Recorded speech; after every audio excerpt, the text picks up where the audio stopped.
प्राचीन भारत में कपिलवस्तु के निकट एक शांत वन में गंगा के किनारे बसा था एक छोटा सा गांव जिसे लोग सूर्यपुर के नाम से जानते थे।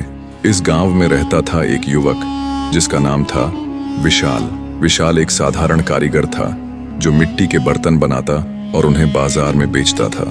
उसका जीवन सरल था, पर उसके मन में हमेशा एक सवाल उठता रहता था, मेरा जीवन क्यों है?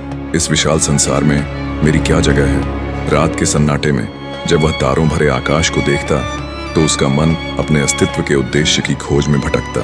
उसी समय यह खबर गांव में फैली कि महात्मा बुद्ध, जो अपनी ज्ञान की रोशनी से संसार को प्रकाशित कर रहे थे, पास के एक वन में ठहरे हैं।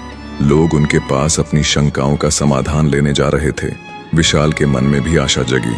उसने सोचा शायद तथागत उसके सवालों का जवाब दे सकें। एक प्रभात जब सूरज की पहली किरणें गांव पर पड़ी, विशाल ने अपने सबसे स्वच्छ वस्त्र धारण किए और उस वन की ओर चल पड़ा जहां महात्मा बुद्ध एक बोधि वृक्ष के नीचे ध्यान मग्न थे। उनके चारों ओर शिष्य और श्रावक शांतिपूर्वक बैठे थे।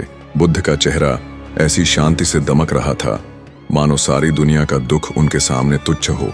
विशाल ने उनके सामने सिर झुकाया और अपनी व्यथा व्यक्त की।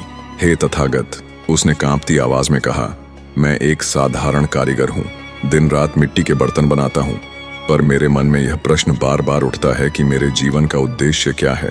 इस विशाल संसार में मेरी क्या कीमत है? बुद्ध ने उसकी बातें शांतिपूर्वक सुनी और हल्के से मुस्कुराए। उन्होंने अपने पास रखे एक छोटे से पत्थर को उठाया जो सूरज की किरणों में चमक रहा था। पत्थर साधारण सा दिखता था, पर उसमें एक अनोखी चमक थी। बुद्ध ने वह पत्थर विशाल को देते हुए कहा, हे वत्स, इस पत्थर को ले जाओ और इसका मूल्य जानो, किंतु स्मरण रहे इसे बेचना नहीं, केवल इसका मूल्य पूछना है।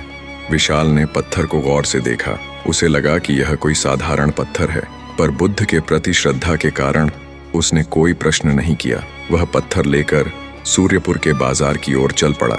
सूर्यपुर का बाजार उस समय भीड़ से भरा था। वहां अनाज बेचने वाले, फल बेचने वाले और विभिन्न व्यापारी अपनी अपनी पुकारों से बाजार को गुलजार किए हुए थे। विशाल सबसे पहले एक फल विक्रेता के पास पहुंचा जिसका नाम था मधुकर। मधुकर अपने ठेले पर आम लिए बैठा था। विशाल उसके पास गया और पत्थर दिखाते हुए पूछा, भाई, इस पत्थर की कीमत क्या होगी? मधुकर ने पत्थर को एक नजर देखा और हंसते हुए बोला, विशाल, यह तो बस एक चमकीला पत्थर है, ज्यादा मूल्य तो नहीं, पर मैं इसके बदले में तुम्हें एक टोकरी आम दे सकता हूँ। विशाल ने मधुकर का धन्यवाद किया और आगे बढ़ गया। उसे थोड़ा आश्चर्य हुआ कि तथागत ने उसे इतना साधारण कार्य क्यों दिया। फिर भी वह हताश नहीं हुआ और एक अनाज विक्रेता के पास पहुंचा और उसे पत्थर दिखाते हुए कहा, भाई, इस पत्थर का मूल्य क्या लगाओगे? अनाज विक्रेता ने पत्थर को ध्यान से देखा और सिर खुजलाते हुए बोला, यह तो ठीक ठाक चमकता है, मैं इसके बदले में तुम्हें 2 बोरी गेहूं दे सकता हूँ। विशाल के मन में अब संदेह गहराने लगा, क्या यह पत्थर वाकई इतना साधारण है? फिर उसे विचार आया कि शायद किसी रत्न व्यापारी से इसकी कीमत पूछनी चाहिए। शायद वह इस पत्थर की सही कीमत बता दे। वह गांव के सबसे प्रसिद्ध रत्न व्यापारी सेठ धनपाल की दुकान पर पहुंचा। सेठ धनपाल की दुकान सूर्यपुर की सबसे शानदार दुकानों में से एक थी। वहां तरह तरह के रत्न, मोती और मणियां मिलती थीं। विशाल ने थोड़ा संकोच करते हुए पत्थर सेठ के सामने रखा और बोला, सेठ जी, इस पत्थर का मूल्य बताइए। धनपाल ने पत्थर को उठाया और उसे अपनी लूप से जांचा। उसकी आंखें आश्चर्य से चमक उठीं। यह तो एक दुर्लभ माणिक्य है। वह उत्साहित होकर बोला, ऐसा माणिक्य मैंने अपने जीवन में कभी नहीं देखा। इसके बदले मैं तुम्हें 100 स्वर्ण मुद्राएं दे सकता हूँ। विशाल के लिए यह सुनना किसी चमत्कार से कम नहीं था। 100 स्वर्ण मुद्राएं, इतने में वह अपने पूरे परिवार के लिए नया जीवन शुरू कर सकता था। लेकिन उसे बुद्ध की हिदायत याद थी कि पत्थर बेचना नहीं है। उसने सेठ से कहा, मुझे केवल मूल्य जानना है, बेचना नहीं है।